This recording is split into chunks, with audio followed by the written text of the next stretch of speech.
What does $300 a month get you in Bali, Indonesia?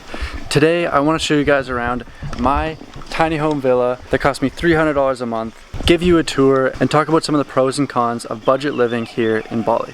First of all, just to show you around, I would like to mention that this is a shared area. So this whole area is shared by around 6 other tiny home villas. This is mine here. There's a few other that wrap around this pool, and there's a shared kitchen right over here.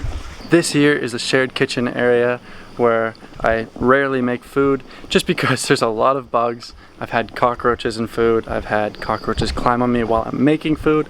So I'm not a huge fan of it, but there is a kitchen area here in case you want to throw something together quickly. The place also comes with a massive pool, a shared lounging area with some hanging chairs and places to put your surfboards, a place to do yoga if that's something you're into, and a private garage parking lot area for you to store your bike safely and securely.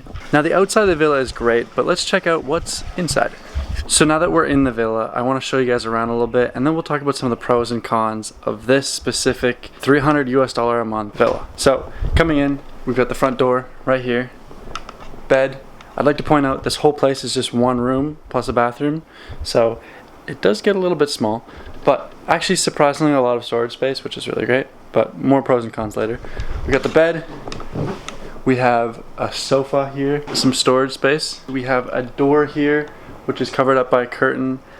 We never open up the door because there's like a river down there, but it's not nice to look at, so we just don't really open that up. We have another couch here, desk space, makeup stand, desk space. Then we have a window that we use to hold like drinks and stuff, cabinets, nightstand, bed. That's about it.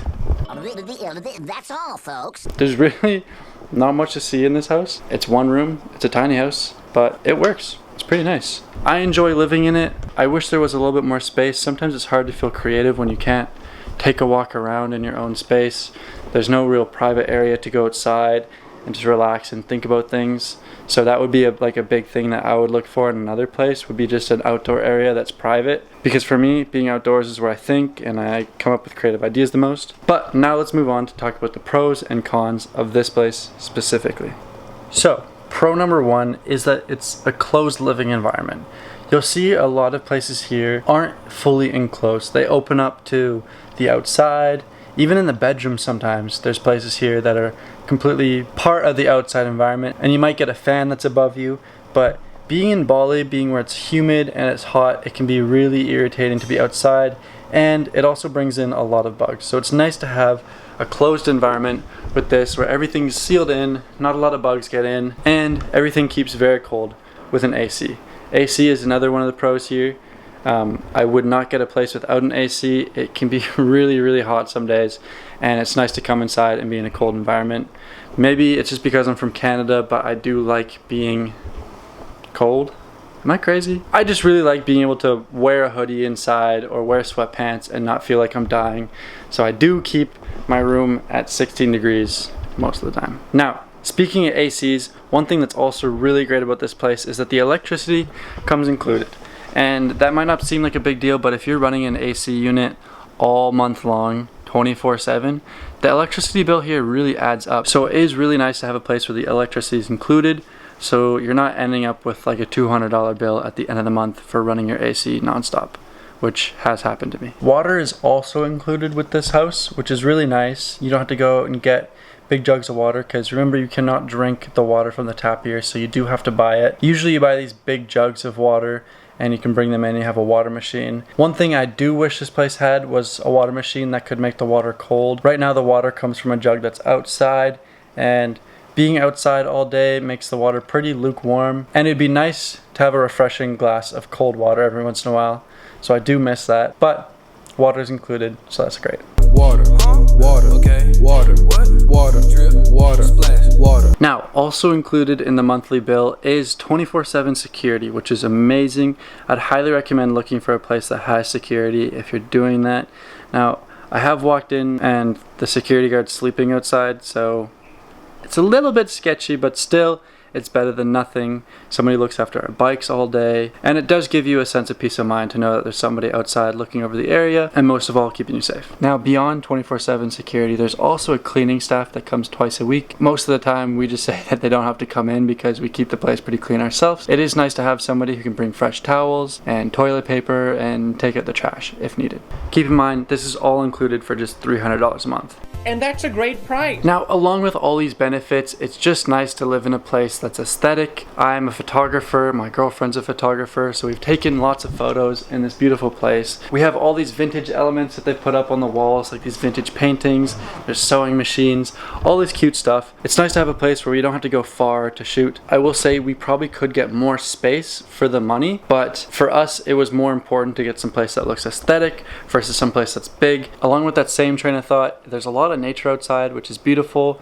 The outdoor space is really beautiful, as you probably see in these shots that I'm overlaying right now. It's like this jungle type vibe, and it's great for photos. Not only is it nice outside for photos, but it's also a great location where we're right outside the city, so it stays very quiet, but also close enough where we can get to all of our favorite restaurants within 5 minutes. Being right outside the city also means we do not hear motorbikes and traffic all the time, which can be a huge problem, and was one of the main reasons I left one of my older villas. That was a lot of great things about the villa, but now I want to talk about some of the things that aren't so favorable. Starting off with privacy. This is a shared area. There's around 6 tiny houses to villas that share this one pool and kitchen. And privacy wise, it's pretty good, but you still do hear people talking outside your room, which can be uncomfortable. And as I mentioned earlier, you don't really have a place that you can go outside and be alone if you want to think or meditate. Usually there'll be somebody else outside in the pool or doing yoga or whatever.